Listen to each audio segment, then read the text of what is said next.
Robinson Crusoe by Daniel Defoe. Chapter 1 My First Sea Journey. Before I begin my story, I would like to tell you a little about myself. I was born in the year 1632 in the city of York in the north of England. My father was German, but he came to live and work in England. Soon after that, he married my mother, who was English. Her family name was Robinson, so when I was born, they called me Robinson after her. My father did well in his business, and I went to a good school. He wanted me to get a good job and live a quiet and comfortable life. But I didn't want that. I wanted adventure and an exciting life. I want to be a sailor and go to sea. I told my mother and father. They were very unhappy about this. Please don't go, my father said. You won't be happy. You know, sailors have a difficult and dangerous life. And because I loved him and he was unhappy, I tried to forget about the sea. But I couldn't forget. And about a year later, I saw a friend in town. His father had a ship. And my friend said to me, "We are sailing to London tomorrow. Why don't you come with us?" And so, on September 1st, 1651, I went to Hull. And the next day, we sailed for London. But a few days later, there was a strong wind. The sea was rough and dangerous, and the ship went up and down, up and down. I was very ill and very afraid. "Oh, I don't want to die," I cried. "I want to leave. If I leave, I will go home and never go to sea again." The next day, the wind dropped. The sea was quiet and beautiful again. "Well, Bob," my friend laughed. "How do you feel now? The wind was not too bad." "What?" I cried. "It was a terrible storm." "Oh, that was not a storm," my friend answered. "Just a little wind. Forget it. Come and have a drink." After a few drinks with my friend, I felt better. I forgot about the danger and decided not to go home. I didn't want my friends and family to laugh at me. I stayed in London for some time, but I still wanted to go to sea. So when the captain of a ship asked me to go with him to Guinea in Africa, I agreed. And so I went to sea for the second time. It was a good ship and everything went well at first. But I was very ill again. Then we were near the Canary Island. A Turkish pirate ship came after us. They were famous thieves of the sea at that time. There was a long, hard fight. But when it finished, we and the ship were prisoners. The Turkish captain and his men took us to Salé in Morocco. They wanted to sell us as slaves in the markets there. But in the end, the Turkish captain decided to keep me for himself and took me home with him. This was a sudden and terrible change in my life. I was now a slave and this Turkish captain was my master. Chapter 2 Down the Coast of Africa. For 2 long years, I lived the life of a slave. I worked in escape. But it was never possible. I thought about it day and night. My master liked to go fishing in a little boat, and he always took me with him. A man called Merle and a young boy also went with us. One day, my master said to us, "Some of my friends wants to go fishing tomorrow. Get the boat ready." So we put a lot of food and drink on the boat, and the next morning we waited for my master and his friends. But when my master arrived, he was alone. "My friends don't want to go fishing today," he said to me, "but you go with Merle and the boy and catch some fish for our supper tonight." "Yes, master," I answered quietly, but inside I was excited. "Perhaps now I can escape," I said to myself. My master went back to his friends and we took the boat out to sea. For a time we fished quietly, but then I moved carefully behind Merle and knocked him into the water. "Swim!" I cried. "Swim to the shore!" My master liked to shoot seabirds, and so there were guns on the boat. Quickly I took one of these guns. Merle was swimming after the boat, and I shouted to him, "Go back to the shore. You can swim there. It's not too far. I won't hurt you, but if you come near the boat, I will shoot you through the head." So Merle turned and swam back to the shore as quickly as he could. Then I said to the boy, "Suri, if you help me, I will be a good friend to you. If you don't help me, I will push you into the sea too." But Suri was happy to help me. "I will go all over the world with you," he cried. I wanted to sail to the Canary Island, but I was afraid to go too far from the shore.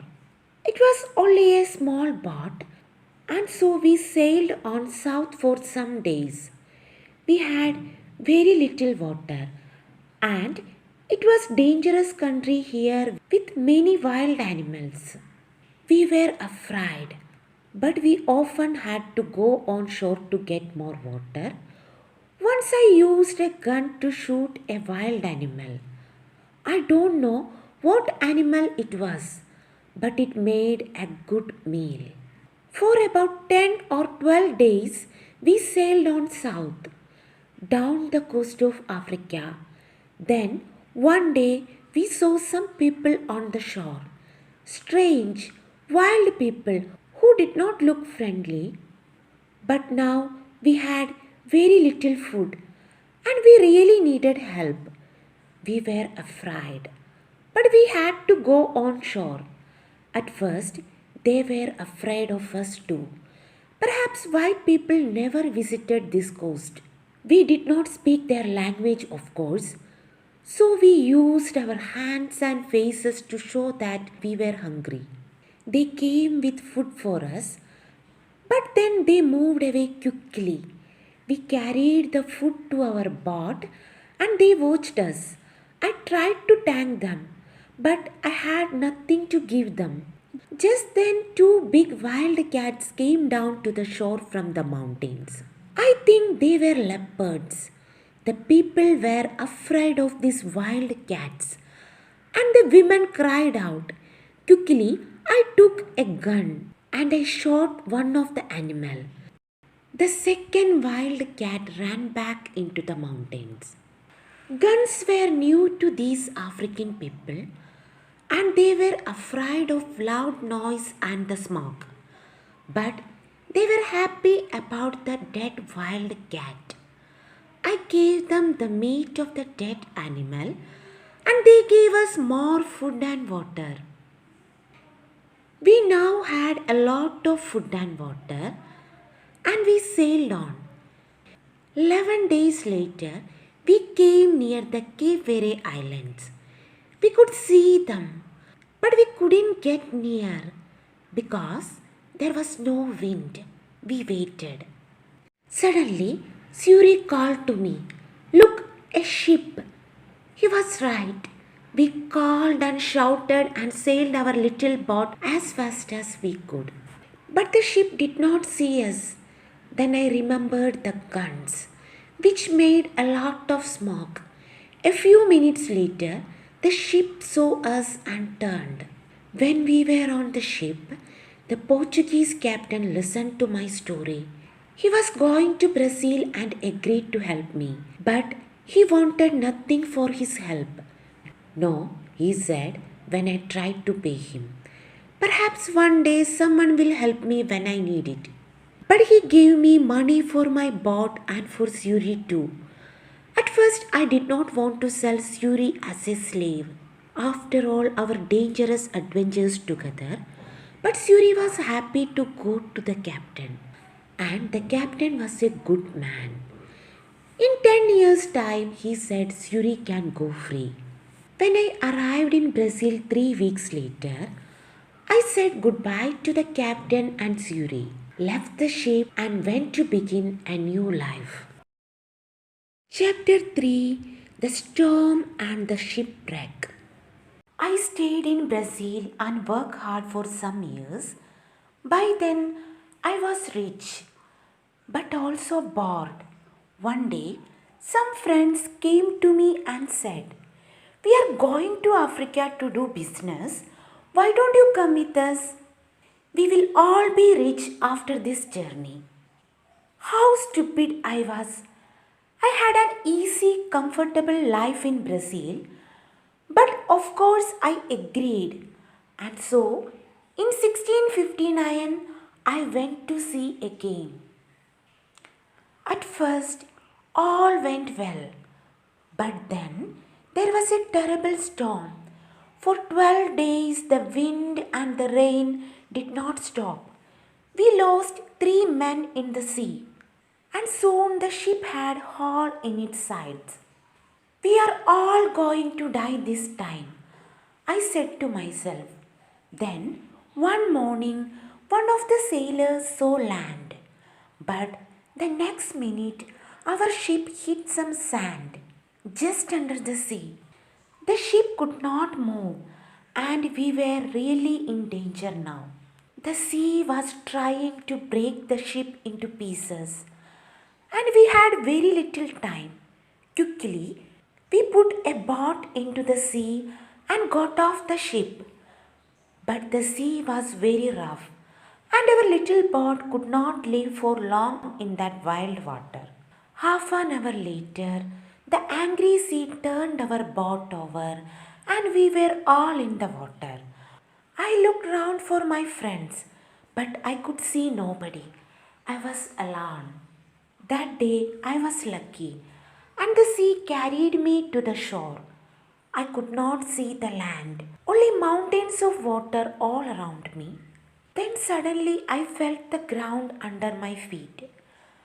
Another mountain of water came, pushed me up the beach, and I fell on the wet sand. At first, I was very thankful to be alive. Slowly I got to my feet and went higher up the shore. I could see our ship, but it was wrecked, and there was nobody near it. There was nobody in the water. All my friends were dead. I was alive, but in a strange wild country, with no food, no water, and no gun. It was dark now, and I was tired. I was afraid to sleep on the shore. Perhaps there were wild animals there. So I went up into a tree and I stayed there all night. Chapter 4: A New Life on an Island. When day came, the sea was quiet again. I looked for our ship, and to my surprise, it was still there and still in one piece. "I think I can swim to it," I said to myself. So I walked down to the sea, and before long I was at the ship and was swimming round it. But how could I get on to it? In the end, I got in through a hole in the side, but it was not easy.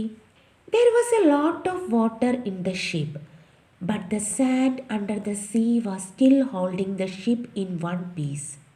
The back of the ship was high out of the water, and I was very thankful for this because all the ship's food was there. I was very hungry, so I began to eat something at once. Then I decided to take some of it back to the shore with me. But how could I get it there?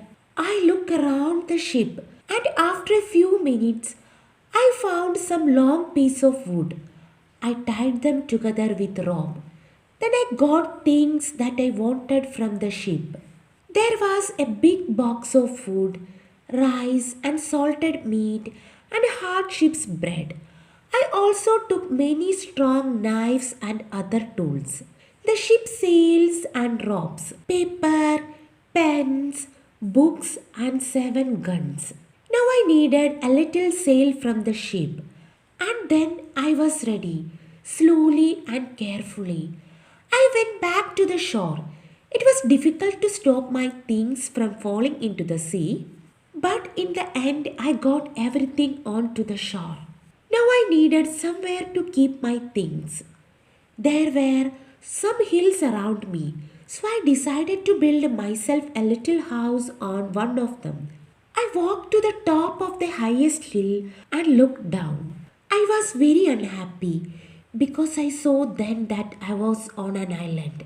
There were two smaller islands a few miles away, and after that, only the sea. After a time, I found a little cave in the side of a hill. In front of it, there was a good place to make a home. So I used the ship sails, ropes, and piece of wood, and after a lot of hard work, I had a very fine tent. The cave at the back of my tent was good place to keep my things, and so I called it my kitchen. That night, I went to sleep in my new home. The next day, I thought about the possible dangers on the island. Were there wild animals and perhaps wild people too on my island? I did not know, but I was very afraid. So I decided to build a very strong fence. I cut down young trees and put them in the ground in a half circle around the front of my tent. I used many of the ship's ropes too, and in the end, my fence was as strong as a stone wall. Nobody could get over it, through it, or round it. Making tents and building fence is hard work. I needed many tools to help me, so I decided to go back to the ship again and get some more things. I went back 12 times, but soon after my 12th visit, there was another terrible storm. The next morning, when I looked out to sea, there was no ship. When I saw that, I was very unhappy. Why I am alive? And why are my friends dead? I asked myself, what will happen to me now? Alone on this island without friends. How can I ever escape from it? Then I told myself that I was lucky to be alive, lucky to have foods and tools, lucky to be young and strong. But I knew that my island was somewhere off the coast of South America. Ships did not often come down this coast, and I said to myself, I am going to be on this island for a long time. So, on a long piece of wood, I cut these words. I come here on 13th September 1659. After that, I decided to make a cut for each day. Chapter 5, Learning to Live Alone. I still needed a lot of things. Well, I said, I'm going to have to make them. So every day I worked. First of all, I wanted to make my cave bigger. I carried out stone from the cave, and after many days' hard work, I had a large cave in the side of the hill. Then I needed a table and a chair. And that was my next job. I had to work on them for a long time.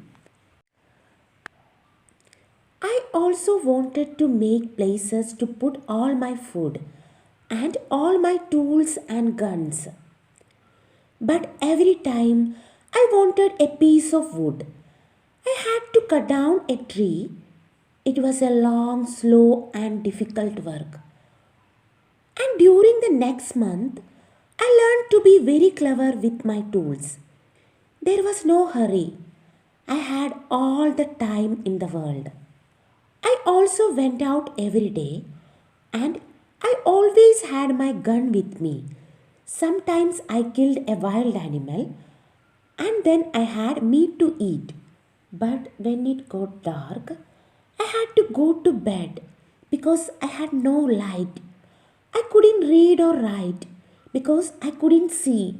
For a long time, I did not know what to do. But in the end, I learned how to use the fat of dead animals to make a light. The weather on my island was usually very hot, and there were often storms and heavy rains. The next June, it rained all the time, and I couldn't go out very often. I was also ill for some weeks, but slowly I got better. When I was stronger, I began to go out again. The first time I killed a wild animal, and the second time I caught a big turtle. I was on the island for 10 months before I visited other part of it. During those months, I worked hard on my cave and my house and my fence. Now, I was ready to find out more about the rest of the island. First, I walked along the side of a little river. There, I found an open ground without trees. Later, I came more trees with many different fruits. I decided to take a lot of fruit and to put it to dry in the sun for a time. Then I could keep it for many months. That night I went to sleep in a tree for the second time. And the next day I went on with my journey. Soon I came to an opening in the hills. In front of me everything was green and there were flowers everywhere. There were also a lot of different birds and animals.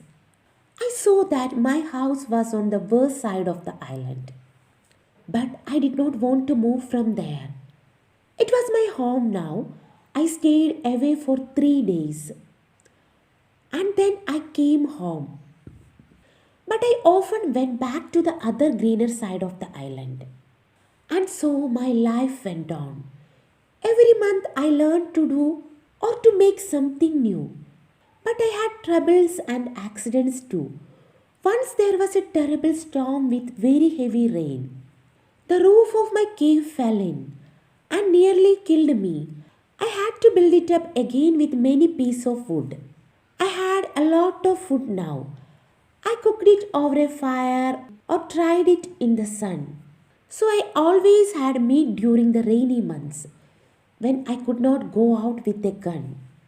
I learned to make pots to keep my food in, but I wanted very much to make a harder, stronger pot, a pot that could not break in a fire.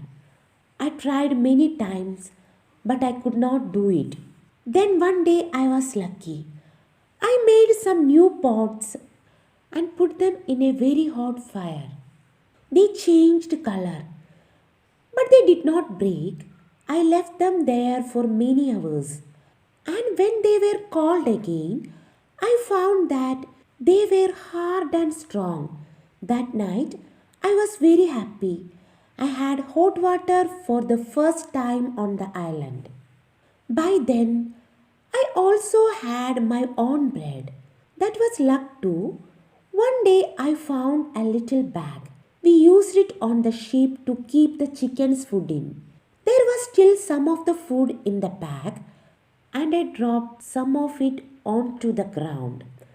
A month later, I saw something bright green there, and after 6 months, I had a very small field of corn. I was very excited. Perhaps now I could make my own bread. It was easy to say, but not easy to do. It is a lot of hard work to make bread from corn. Many people eat bread, but how many people can take corn from a field and make bread out of it without help? I had to learn and to make many new things. It was a year before I cooked and ate my first bread. During all this time, I never stopped thinking about escape. When I traveled across the other part of the island, I could see the other islands, and I said to myself, perhaps I can get there with a boat. Perhaps I can get back to England one day. So I decided to make myself a boat. I cut down a big tree, began to make a long hole in it. It was hard work, but about 6 months later, I had a very fine canoe. Next, I had to get it down to the sea. How stupid I was! Why didn't I think before I began work? Of course, the canoe was very heavy. I couldn't move it. I pulled and pushed and tried everything, but it did not move. I was very unhappy for a long time after that. That happened in my fourth year on the island. In my sixth year, I did make myself a smaller canoe, but I did not try to escape in it. The boat was too small for a long journey, and I did not want to die at sea. The island was my home now, not my prison, and I was just happy to be alive. A year or two later, I made myself a second canoe on the other side of the island. I also built myself a second house there. And so I had two homes. My life was still busy from morning to night. There were always things to do or to make. I learned to make new clothes from myself from the skin of dead animals. They looked very strange. It is true, but they kept me dry in the rain. I kept food and tools at both my houses and also wild goats. There were many goats on the island, and I made fields with high fences to keep them in. They learned to take food from me, and soon I had goat's milk to drink every day.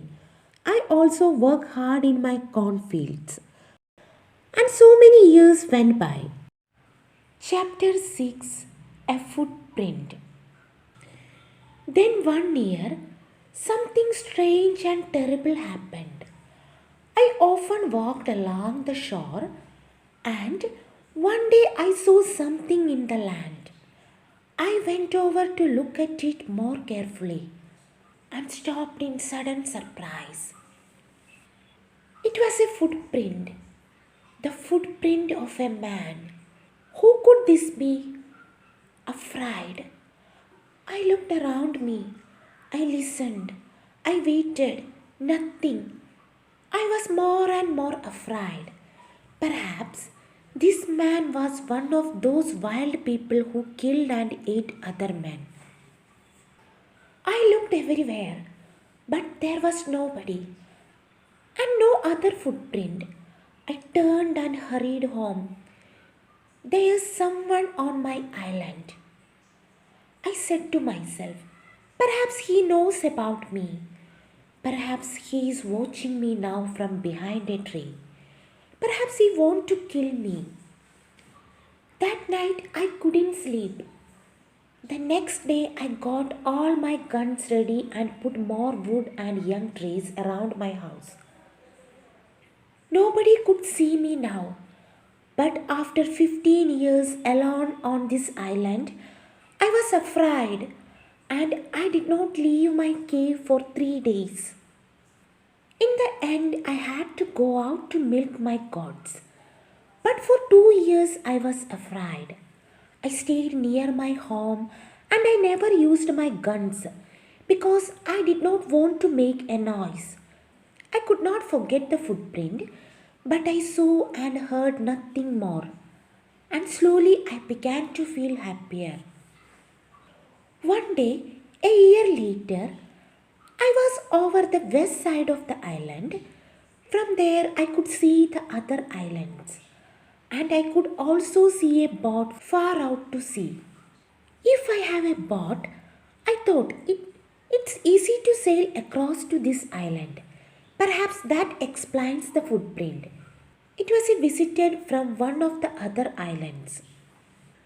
I began to move more freely around the island again and build myself a third house. It was a very secret place in a cave. No wild man will ever find that, I said to myself. Then one year something happened which I can never forget. I was again on the west side of the island and was walking along the shore. Suddenly I saw something which made me feel ill. There were heads, arms, feet, and other pieces of men's bodies everywhere. For a minute I couldn't think. And then I understood. Sometimes there were fights between the wild men on the other islands. Then they came here to my island with their prisoners to kill them, cook them, and eat them. Slowly I went home, but I was very angry. How could men do this? For many months I watched carefully for the smoke from fires, but I did not see anything. Somehow the wild men came and went, and I never saw them. I was angry and afraid. I wanted to shoot them all, but there were many of them and only one of me. Perhaps I can shoot two or three, I said to myself, but then they will kill and eat me. Then one morning in my 23rd year on the island, I was out in my fields and I saw the smoke from the fire. Quickly, I went up the hill to watch. There were 9 men around the fire and they were cooking their terrible food. Then these wild men danced round the fire, singing and shouting. This went on for about 2 hours, and then they got into their boats and sailed away. I went on to the shore and saw the blood of the dead men on the sand. The next time they come, I am going to kill them, I said angrily. Chapter 7 Man Friday. For 2 years, I never went anywhere without my gun. I felt lonely and afraid and had many sleepless nights. One night, there was a very bad storm, and I thought I heard the sound of gun out at sea. The next morning, I looked out and I saw a ship. It was lying on its sides not far from the shore. I put my little boat in the water and sailed out to it. There were 2 dead men on the ship, but no one alive. The bodies of other sailors were lost in the sea. I took some clothes and tools, and also a box of Spanish gold and silver money. I was rich man now, but what the use of money to me? I could not buy anything with it. I wanted people, a friend, somebody to talk to, somebody who could help me escape from my island. One morning, I woke up and made a plan. I will try to catch one of the prisoners of the wild men. I said to myself, he will be happy to be alive. Perhaps he will help me to escape. I watched day and night, but for a year and a half there were no boats. Then one day 5 boats came. There were about 30 men. They made their fire on the sand and danced round it.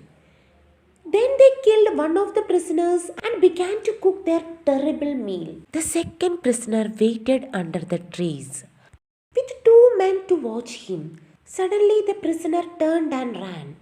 The 2 men ran after him, but the other wild men were busy round the fire and did not see what was happening. The prisoner ran like a wild goat, and soon I saw that he was coming near the bottom of my hill.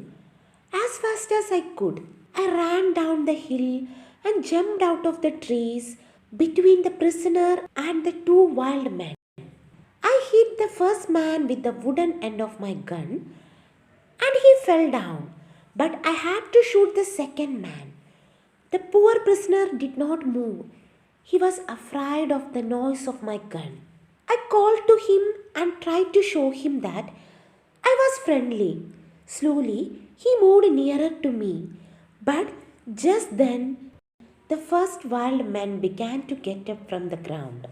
Then the prisoner spoke, and I understood that he wanted my sword. How happy I was to hear words again. I gave him my sword, and at once he cut off the head of his enemy. Hurriedly, we hid the dead bodies under some leaves and then left quickly. I took my prisoner to my secret cave on the other side of the island and gave him food and drink. After that, he went to sleep.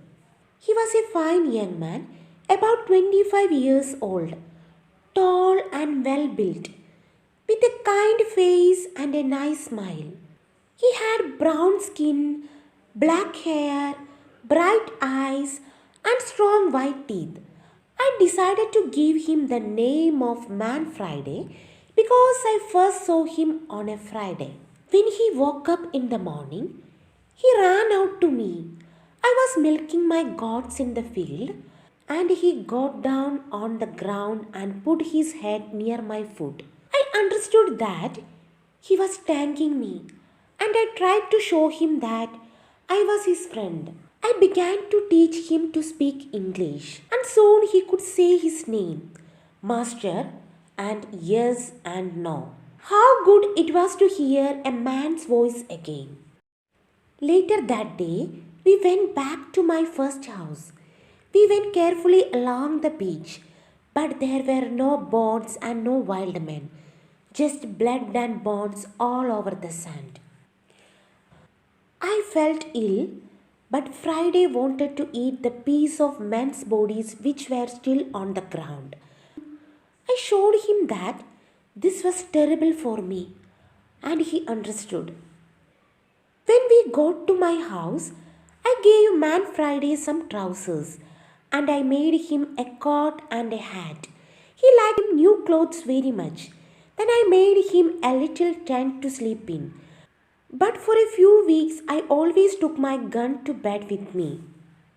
Perhaps Friday was still a wild man and would try to kill me in the night. At first, Friday was very afraid of my gun. Sometimes he talked to it and asked it not to kill him. Friday was a quick learner and his English got better day by day. He helped me with the goats and with the work in the cornfields. And soon we were good friends. I enjoyed teaching him and most of all having a friend to talk to.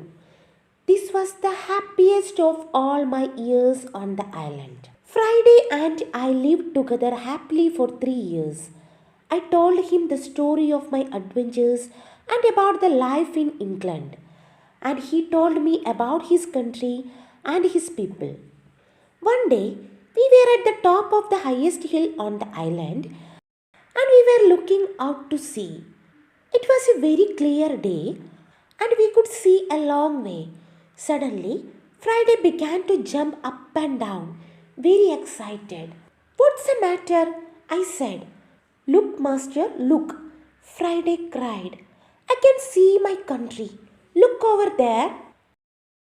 I looked, and there to the northwest between the sea and the sky was a long thin piece of land.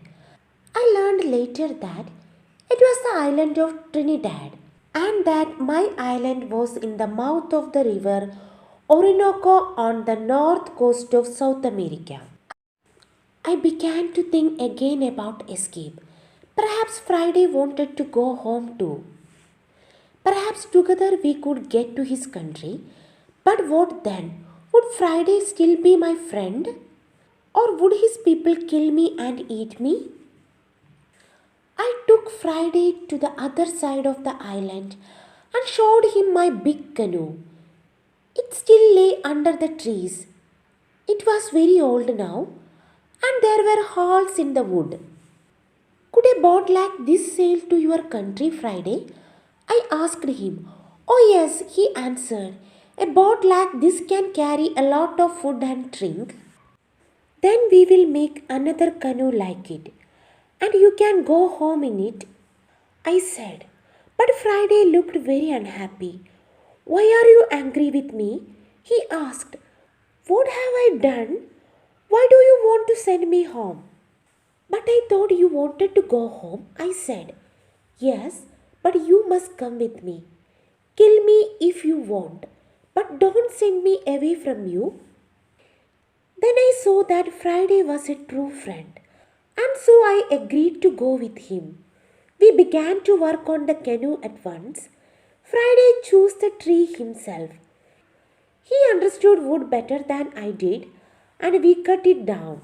We worked hard, and in the month the boat was finished, and we began to get ready for our long journey. Chapter 8, Escape from the Island.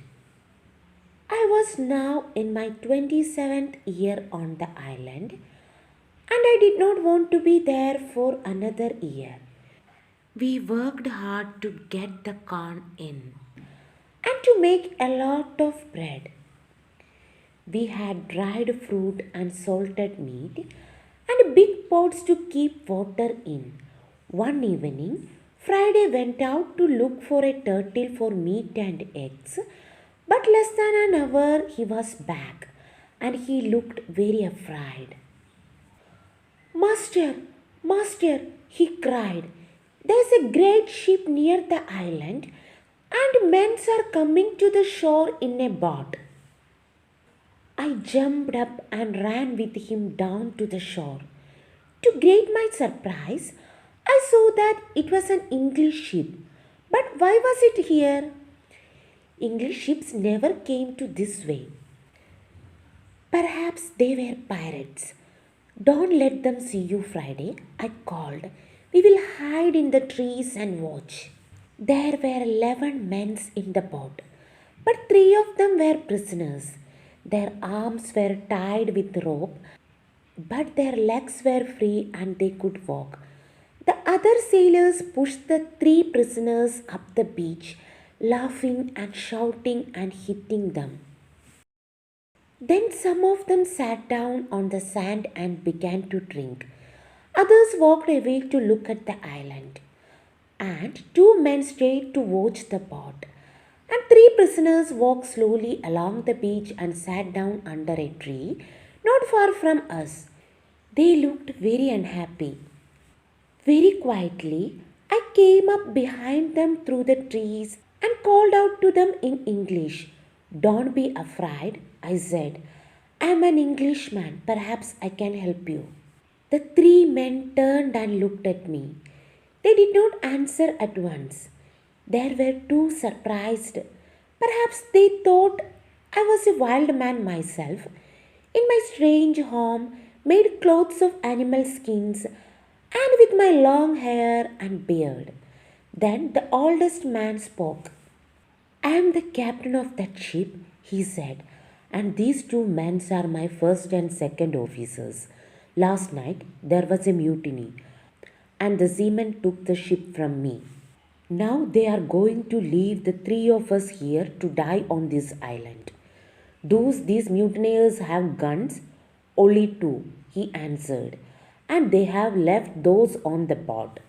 All right, I said, we will fight them, but if we get your ship back for you, you must take me back to England. The captain agreed immediately and thanked me very warmly for my help. Friday ran back to my house and get all the guns, and the captain and I made a plan. The first part was easy because the seamen were not ready for a fight.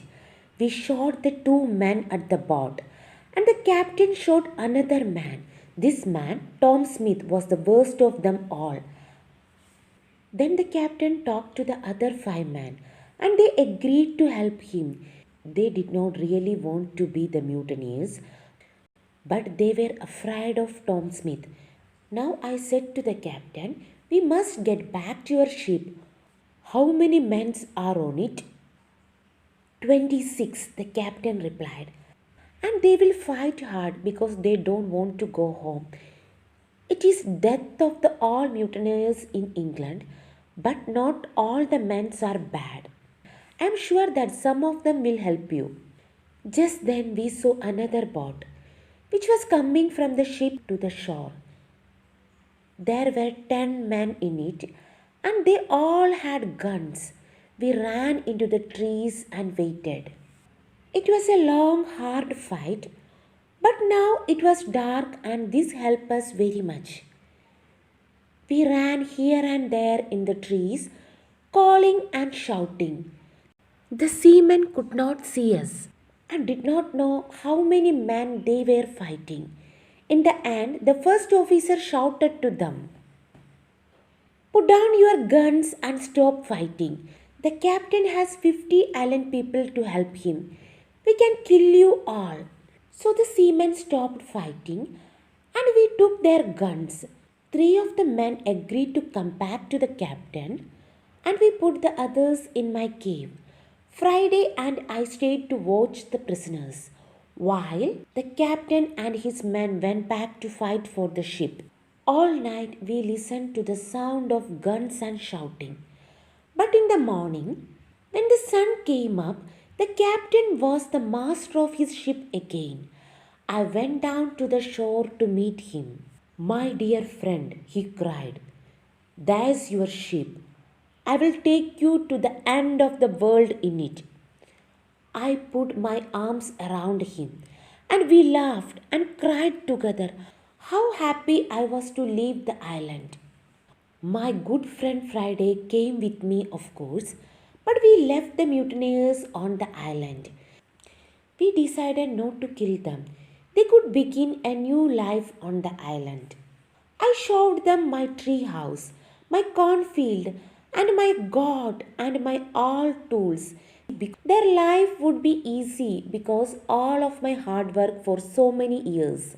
And so, on the 19th of December 1686, after 27 years, 2 months, and 19 days, I said goodbye to my island and sailed home to England. Chapter 9, Home in England. When I came back to England, I felt like a stranger in the country. Many things were different, and not many people remembered me.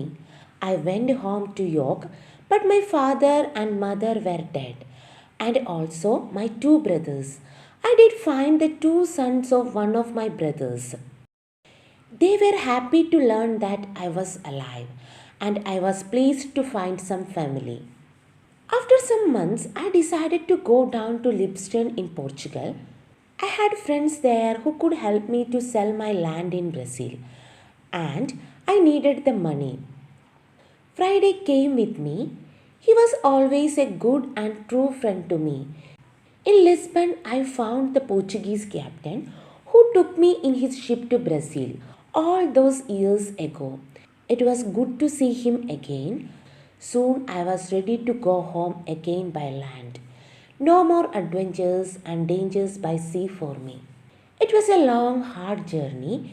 We had to cross mountains between Spain and France in winter, and the snow was deep. Poor Friday was very afraid of snow. In his country, it was always hot, and he did not like cold weather. Back in England, I found a house and began to live a quiet life. My two nephews came to live with me. The younger one wanted to be a sailor, and so I found him a place on a ship. After a while, I married and had three children, two sons and a daughter. Then my wife died, and my nephew, who was now captain of a ship, came home to see me. He knew that I did not really like a quiet life. "I have a fine ship, uncle," he said. "I am going out to the East Indies, India, Malaya, and Philippines. Why don't you come with me?" And so in 1694 I went to sea again and had many more adventures. Perhaps one day I will write another book about them.